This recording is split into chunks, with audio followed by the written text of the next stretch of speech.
Hello every one, welcome back. അപ്പോൾ ഇന്ന് നമ്മൾ പറയുന്നത് തേർഡ് ചാപ്റ്ററിലെ 4ാമത്തെ ക്ലാസ്സാണ്. അപ്പോൾ 3 പാർട്ട് നമ്മൾ ഓൾറെഡി കംപ്ലീറ്റ് ചെയ്തു. അപ്പോൾ ഇന്ന് 4ാമത്തെ പാർട്ടാണ്. ഇന്നത്തെ ക്ലാസ്സിൽ നമ്മൾ പറയുന്നത് ഗ്ലോബലൈസേഷനെ കുറിച്ചാണ്. എന്താണ് ഗ്ലോബലൈസേഷൻ? അതിന് മുന്നേ നമുക്ക് ലാസ്റ്റ് ക്ലാസ്സിൽ നമ്മൾ പറഞ്ഞത് ജസ്റ്റ് ഒന്ന് നോക്കാം. അപ്പോൾ ഈ ചാപ്റ്ററിൽ നമ്മൾ ഫസ്റ്റ് പഠിച്ചത് ലിബറലൈസേഷൻ എന്താണെന്ന് പറഞ്ഞു. പിന്നെ നമ്മൾ നോക്കിയത് പ്രൈവറ്റൈസേഷനാണ്.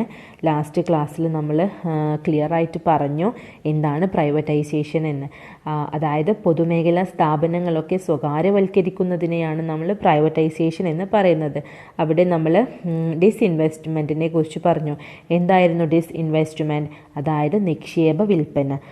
പബ്ലിക് സെക്ടർ എൻ്റർപ്രൈസസിൻ്റെ വിൽപ്പനയെയാണ് നമ്മൾ ഡിസ്ഇൻവെസ്റ്റ്മെൻറ്റ് എന്ന് പറയുന്നത്. അപ്പോൾ ഇത് നമ്മൾ ഡീറ്റെയിൽ ആയിട്ട് ലാസ്റ്റ് ക്ലാസ്സിൽ പറഞ്ഞിട്ടുണ്ട്. ലാസ്റ്റ് ക്ലാസ് കാണാത്തവരുണ്ടെന്നുണ്ടെങ്കിൽ തീർച്ചയായിട്ടും പോയി കാണുക. ലാസ്റ്റ് ക്ലാസ്സിൻ്റെ ഒക്കെ ലിങ്ക് ഞാൻ ഡിസ്ക്രിപ്ഷനിൽ കൊടുത്തിട്ടുണ്ട്. അപ്പോൾ നമുക്ക് ഇന്നത്തെ ക്ലാസ്സിലോട്ട് പോകാം. എന്താണ് ഗ്ലോബലൈസേഷൻ അഥവാ ആഗോളവൽക്കരണം? The term globalization indicate the integration of an economy with global economy. അതായത് ഗ്ലോബലൈസേഷൻ എന്ന് പറയുന്നത് ഒരു കോംപ്ലക്സ് ഫിനോമിനനാണ്.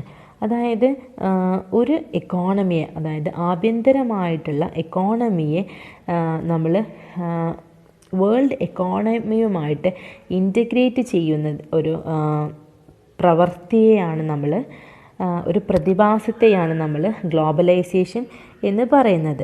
ആഭ്യന്തര വിപണിയെ ലോക വിപണിയുമായി കൂട്ടിയോജിപ്പിക്കുന്ന ഒരു പ്രോസസ്സാണ് ഈ ഗ്ലോബലൈസേഷൻ എന്ന് പറയുന്നത്. It refers to opening up of domestic economy for the world. അതായത് നമ്മുടെ ഡൊമസ്റ്റിക് എക്കോണമിയെ ഒരു ഓപ്പൺ എക്കോണമിയാക്കി മാറ്റുക. Opening up of domestic economy for the world, അതായത് അതിർത്തികളില്ലാത്ത ഒരു ലോകം എന്നതാണ് നമ്മൾ ഈ ഗ്ലോബലൈസേഷൻ കൊണ്ട് അർത്ഥമാക്കുന്നത്. It involves the speed up of movements and exchanges of human beings, goods and services, capital, technologies or cultural practices all over the planet. അതായത് ആഭ്യന്തര വിപണിയെ ലോക വിപണിയുമായി കൂട്ടിയോജിപ്പിക്കുന്നതിലൂടെ നമുക്ക് സേവനങ്ങൾ, സാധനങ്ങൾ, അതുപോലെ ക്യാപിറ്റൽ, മനുഷ്യ മൂലധനം, ഇങ്ങനെയുള്ള കാര്യങ്ങളൊക്കെ രാജ്യാതിർത്തിക്കപ്പുറത്തേക്ക് സ്വതന്ത്രമായിട്ട് ട്രാൻസ്പോർട്ട് ചെയ്യാൻ സാധിക്കും. അപ്പോൾ അതിനെയാണ് നമ്മൾ ഗ്ലോബലൈസേഷൻ എന്ന് പറയുന്നത്. സിമ്പിളായിട്ട് പറയുകയാണെങ്കിൽ അതിർത്തികളില്ലാത്ത ഒരു ലോകം അഥവാ ആഭ്യന്തര വിപണിയെ ലോക വിപണിയുമായി കൂട്ടിയോജിപ്പിക്കുന്ന ഒരു പ്രതിഭാസമാണ് ഈ ഗ്ലോബലൈസേഷൻ എന്ന് പറയുന്നത്. അപ്പോൾ നമ്മൾ ഈ ഗ്ലോബലൈസേഷന് പഠിക്കുമ്പോൾ നമ്മൾ അവിടെ നോട്ട് ചെയ്യേണ്ട 2 കാര്യങ്ങൾ എന്താണെന്ന് വെച്ചാൽ, ഫസ്റ്റ് വൺ ഔട്ട്സോഴ്സിങ്, പിന്നെ WTO. അപ്പോൾ ഈ ഔട്ട്സോഴ്സിങ്ങും WTOയും പറയുന്നത് ഗ്ലോബലൈസേഷൻ്റെ ഒരു പ്രോഡക്റ്റാണ്. അപ്പോൾ നമുക്ക് അതെന്താണെന്നുള്ളത് നോക്കാം. First outsourcing. എന്താണ് outsourcing? Is an important feature of globalization. അതായത് ഗ്ലോബലൈസേഷൻ്റെ ഒരു സുപ്രധാന സവിശേഷതയാണ് ഈ ഔട്ട്സോഴ്സിങ് എന്ന് പറയുന്നത്. It is a practice where a company hires regular service from external sources, mostly from other countries, which previously provided internally or within the country. അതായത് എംപ്ലോയ്മെൻറ്റിന് വേണ്ടിയിട്ട് എക്സ്റ്റേണൽ സോഴ്സസ് യൂസ് ചെയ്യുന്നതിനെയാണ് നമ്മൾ ഔട്ട്സോഴ്സിങ് എന്ന് പറയുന്നത്. മറ്റൊരു രാജ്യത്തിൽ നിന്ന് എംപ്ലോയീസിനെ ഹയർ ചെയ്യുന്ന പ്രോസസ്സിനെയാണ് നമ്മൾ ഔട്ട്സോഴ്സിങ് എന്ന് പറയുന്നത്. ഔട്ട്സോഴ്സിങ് എന്ന് പറയുന്നത് ഒരു തരത്തിലുള്ള ചൂഷണമാണ്, മുതലാളിത്തത്തിൻ്റെ ചൂഷണമാണ് ഈ outsourcing.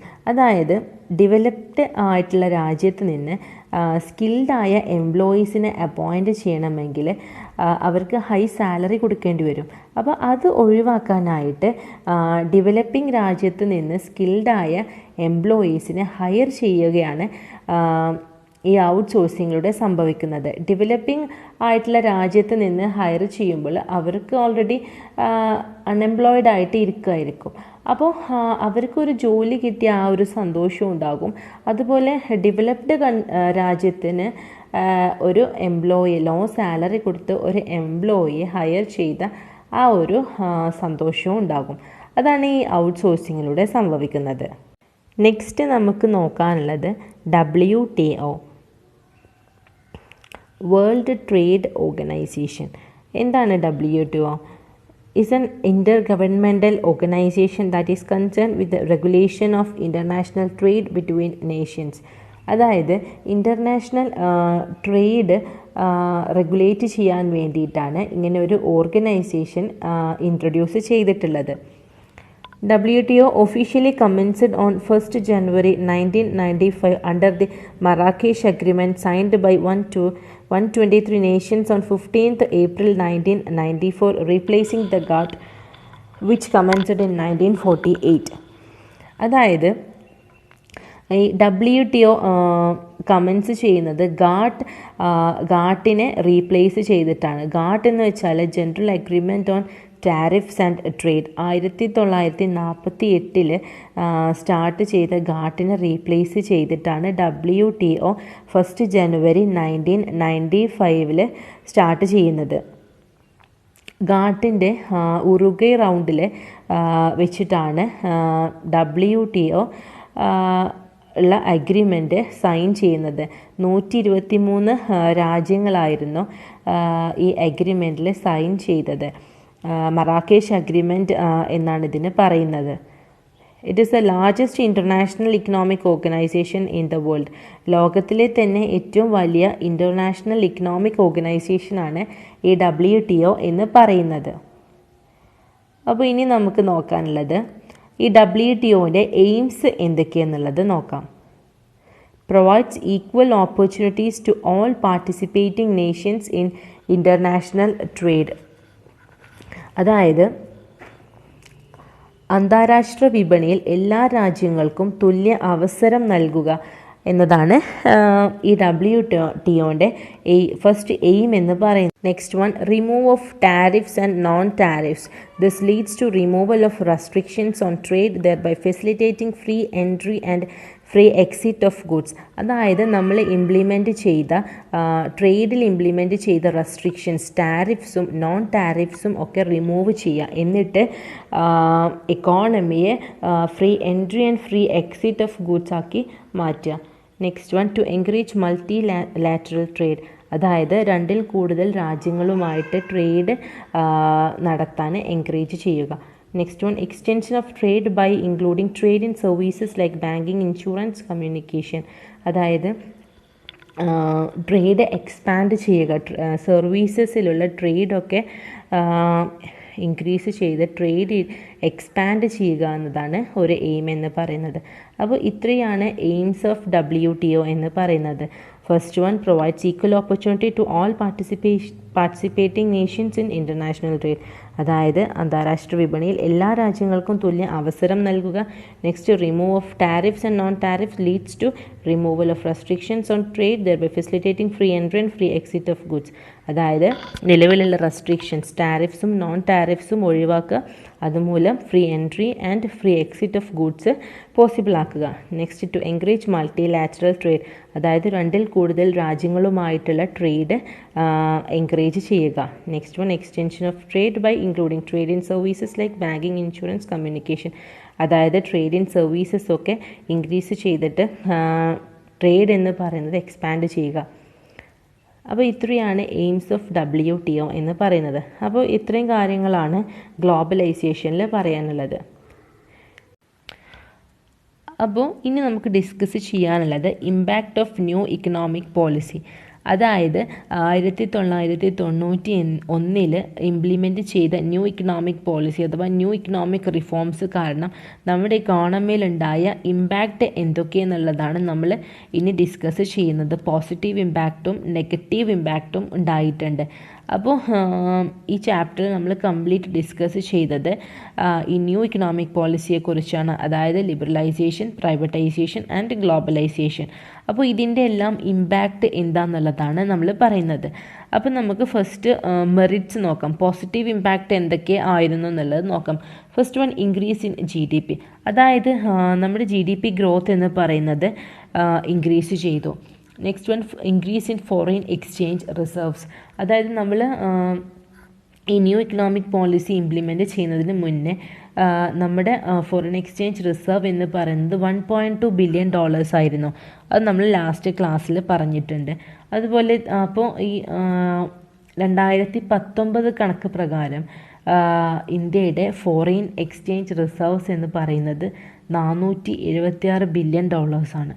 Next one, increase in FDI, അതായത് ലേറ്റസ്റ്റ് കണക്ക് പ്രകാരം $300 ബില്യൺ എന്ന ലിമിറ്റ് ഇന്ത്യ ക്രോസ് ചെയ്തു. ലോകത്തെ ഏറ്റവും FDI ഉള്ള 10 രാജ്യങ്ങളുടെ കൂട്ടത്തിൽ ഇന്ത്യ ഉണ്ട്. അപ്പോൾ നമ്മുടെ ഫോറിൻ ഡയറക്റ്റ് ഇൻവെസ്റ്റ്മെൻറ്റും ഇൻക്രീസ് ചെയ്തു. Next one, increase in FII, അതായത് ഫോറിൻ ഇൻസ്റ്റിറ്റ്യൂഷണൽ ഇൻവെസ്റ്റ്മെൻറ്റും ഇൻക്രീസ് ചെയ്തു. അതായത് ഇന്ത്യയിലുള്ള മ്യൂച്വൽ ഫണ്ട്, പെൻഷൻ ഫണ്ട്, ബോണ്ടിലൊക്കെയുള്ള ഇൻവെസ്റ്റ്മെൻറ്റ്, നിക്ഷേപങ്ങൾ ഇൻക്രീസ് ചെയ്തു. അപ്പോൾ ഇത്രയാണ് മെറിറ്റ്സ് ആയിട്ട് പറയുന്നത്.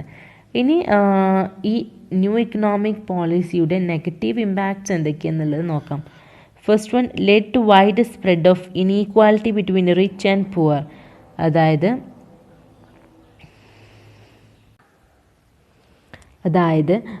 റിച്ച് പീപ്പിൾസും പുവർ പീപ്പിൾസും തമ്മിലുള്ള ഇനീക്വാലിറ്റീസ് വർദ്ധിച്ചു. Rich became richer and poor became poorer and poorer.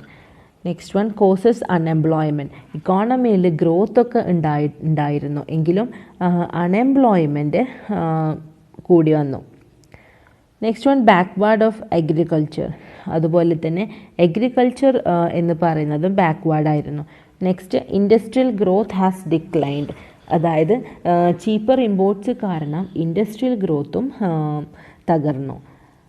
Next one, collapse of public sector, അതായത് ഡിസ്ഇൻവെസ്റ്റ്മെൻറ്റ് കാരണം പബ്ലിക് സെക്ടറൊക്കെ തകർന്നടിഞ്ഞു. അപ്പോൾ ഇത്രയും കാര്യങ്ങളാണ് നെഗറ്റീവ് ഇമ്പാക്ട്സ് ആയിട്ട് പറയുന്നത്. അപ്പോൾ ഇത്രയാണ് ന്യൂ ഇക്കണോമിക് പോളിസി എന്നുള്ള ഈ ചാപ്റ്ററിൽ നമുക്ക് ഡിസ്കസ് ചെയ്യാനുള്ളത്. അപ്പോൾ നമ്മൾ എന്താണ് ന്യൂ ഇക്കണോമിക് പോളിസി ഇംപ്ലിമെൻറ്റ് ചെയ്യാനുണ്ടായ ബാക്ക്ഗ്രൗണ്ട് എന്തൊക്കെയെന്ന് പറഞ്ഞു. പിന്നെ നമ്മൾ പഠിച്ചത് ലിബറലൈസേഷൻ എന്താണെന്ന് പറഞ്ഞു, പ്രൈവറ്റൈസേഷൻ എന്താണെന്ന് പറഞ്ഞു, ഗ്ലോബലൈസേഷനെ കുറിച്ച് പറഞ്ഞു. പിന്നെ നമ്മൾ പറഞ്ഞത് impact of new economic policy. അപ്പോൾ ഇത്രയാണ് ഈ 3rd ചാപ്റ്ററിൽ നമുക്ക് പഠിക്കാനുള്ളത്. അപ്പോൾ നമ്മൾ പറഞ്ഞു essay ക്വസ്റ്റ്യൻസിനൊക്കെ കൂടുതൽ ചാൻസ് ഉള്ള ഒരു ചാപ്റ്ററാണ്, സിമ്പിളായിട്ട് പഠിക്കാൻ കഴിയുന്ന ഒരു ചാപ്റ്ററാണ്. അപ്പോൾ ദാറ്റ്സ് ഓൾ. Thank you.